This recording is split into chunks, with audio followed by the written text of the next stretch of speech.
नमस्कार मित्रों, आज हम बात करेंगे मीन राशि के जून 2024 के मासिक राशिफल के बारे में। सबसे पहले हम बात करेंगे मीन राशि वाले जातकों के स्वास्थ्य की। स्वास्थ्य के दृष्टिकोण से जून का महीना मीन राशि वाले जातकों के लिए मध्यम रहेगा। पुरानी स्वास्थ्य संबंधी समस्याओं में सुधार होगा, लेकिन राहु यहाँ पर आपकी राशि में विराजमान है, जो आपको मानसिक तनाव की समस्या जून के महीने में दे सकते हैं। साथ ही साथ आपको खाने पीने की बुरी आदतों से बचने की आवश्यकता रहेगी। कोशिश करें स्वास्थ्य को लेकर जून के महीने में लापरवाही ना करें और नियमित दिनचर्या का पालन करें। अब हम बात करेंगे विद्यार्थियों के बारे में, स्टूडेंट्स के बारे में। बुद्धि के कारक ग्रह बनते हैं बुध। बुद्धि के कारक ग्रह बनते हैं बुध, जो कि 14 जून को मिथुन राशि में आ जाएंगे, अपने घर में आ जाएंगे। तो 14 जून के बाद पढ़ाई आपकी अच्छी रहेगी। जून के महीने में शनि 12वें घर में विराजमान है। ऐसे में जो लोग विदेश जाकर पढ़ाई करना चाहते हैं, उन छात्रों के लिए समय अनुकूल है, लेकिन पंचम भाव पर राहु की दृष्टि रहेगी और पंचम भाव शिक्षा का होता है। तो राहु यहाँ पर कुछ अड़चने दे सकते हैं जून के महीने में विद्यार्थियों को। ऐसे में जून के महीने में अपनी संगत का ध्यान रखें। 15 जून के बाद सूर्य चतुर्थ भाव में आ जाएंगे। तब आपका अगर कोई गवर्नमेंट एग्जाम है 15 जून के बाद, तो उसमें अच्छे परिणाम आपको देखने को मिलेंगे।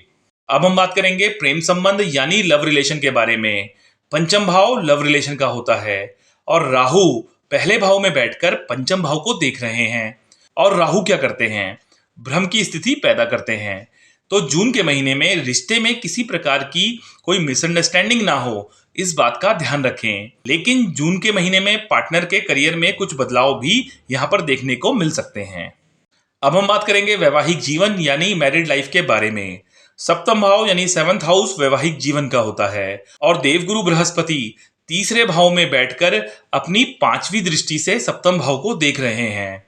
देवगुरु बृहस्पति की दृष्टि शुभ मानी जाती है, जो वैवाहिक जीवन को अच्छा बनाएंगे। वैवाहिक जीवन में आ रही समस्याओं को देवगुरु बृहस्पति कम करेंगे। सप्तम भाव के स्वामी बनते हैं बुध, जो कि 14 जून को केंद्र में आ जाएंगे। तो 14 जून के बाद वैवाहिक जीवन आपका ज्यादा अच्छा रहेगा। जो लोग अविवाहित हैं, उनके विवाह के योग भी बनेंगे।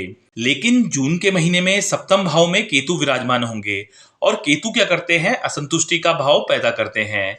तो वैवाहिक जीवन को लेकर किसी प्रकार का असंतुष्टि का भाव भी जून के महीने में आपके अंदर रह सकता है, इस बात का ध्यान रखें। 14 जून को बुध मिथुन राशि यानी चतुर्थ भाव में आ जाएंगे और भद्र नाम का राजयोग बनाएंगे, जो आपके सुख सुविधा में वृद्धि करेंगे। वाहन प्रॉपर्टी के योग बनेंगे। साथ ही साथ माता के स्वास्थ्य में सुधार होता हुआ भी आपको नजर आएगा। अब हम बात करेंगे कार्यक्षेत्र करियर के बारे में।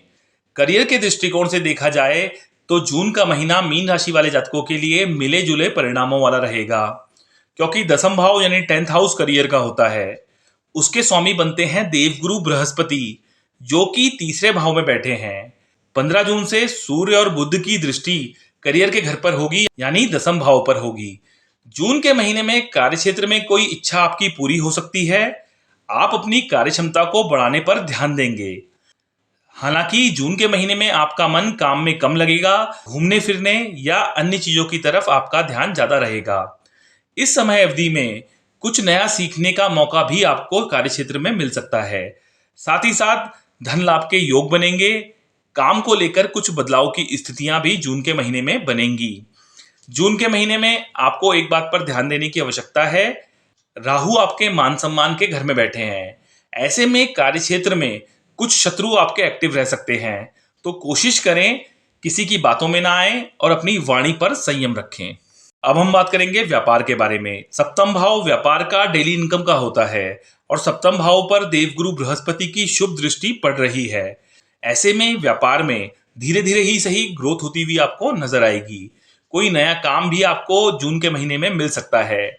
व्यापार को लेकर कुछ नए आइडियाज पर भी आप काम कर सकते हैं। कोई नया पार्टनरशिप का ऑफर भी इस समय के दौरान आपको मिल सकता है। जून के महीने में कोई भी निर्णय जल्दबाजी में लेने से बचें, क्योंकि सप्तम भाव में केतु भी विराजमान है। ऐसे में जल्दबाजी में लिए गए निर्णय की वजह से आपको नुकसान हो सकता है।